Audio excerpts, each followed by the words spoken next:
नाम भक्तों श्री सतगुरु देवाय नमः। भक्तों, आज मैं आपको बताऊंगा जब सुदामा श्री कृष्ण से मिलने जाते हैं तो कहते हैं जब कि उनके द्वारपालों ने उन्हें वहीं पर रोक दिया और डांट फटकार दिया। और एक भजन में जैसे आता है कि अरे द्वारपालों कन्हैया से कद, उसमें स्टार्टिंग में ये दिखाया जाता है कि एक किधर जाता है, उसको डांटा फटकारा जाता है, उसको भगा दिया जाता है। ऐसा नहीं है प्रभु भक्तों, क्योंकि देखो वो भगवान है, वो भगवान के पहरेदार हैं, भगवान के रक्षक हैं। क्या उन्हें इतनी भी तमीज नहीं होगी, इतनी भी सभ्यता नहीं होगी कि वह ऐसे किसी अतिथि को द्वार पर ऐसे दुत्कार देंगे? आपको सोचिए, ऐसा नहीं था कि वो भगवान की सुदामा को ऐसे डांटा फटकारा गया था, क्योंकि उन्होंने सुदामा को इज्जत से बिठाया और बोला कि हम अभी जाते हैं और भगवान श्री कृष्ण से कहते हैं।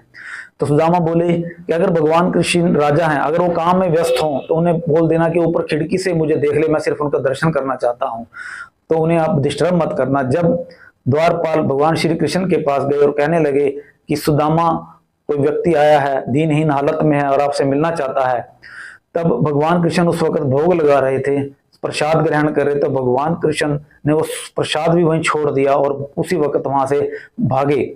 और सभी जो सेनापति थे, जो मंत्री थे, जो रानियां थी, वो भी भागी। तो कृष्ण भगवान ने उनका बहुत आदर सत्कार किया, अपने महल में लेकर आए।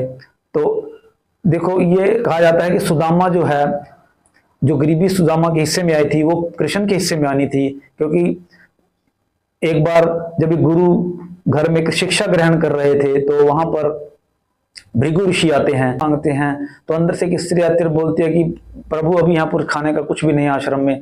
तो भृगु ऋषि अपने दिव्य दृष्टि से देख लेते हैं कि अंदर चने बंडे पड़े हैं पोटली में। तो थोड़ी दूरी पर जाकर वो जल लेकर और वहां पर शराब दे देते हैं कि जो भी इस चने को खाएगा वो लक्ष्मीहीन हो जाएगा। तो जब सुदामा और कृष्ण को वन में लकड़ी लाने के लिए भेजा जाता है तो गुरु मां उनको चने दे देती है। तो सुदामा जो है उस जानते थे कि ये चने जो खाएगा वो गरीब हो जाएगा। तो सुदामा जो है वन में जाकर कृष्ण भगवान और के भी चने खा लेते हैं और अपने भी चने खा लेते हैं। कहते हैं कि मेरा दोस्त जो है, मेरा जो मित्र है, वो गरीब ना हो, लक्ष्मीहीन ना हो। तो इसीलिए सुदामा ने कृष्ण की गरीबी अपने हिस्से में ली। तो इसी प्रकार से कहा जाता है कि मित्रता हो तो कृष्ण और सुदामा जैसी हो।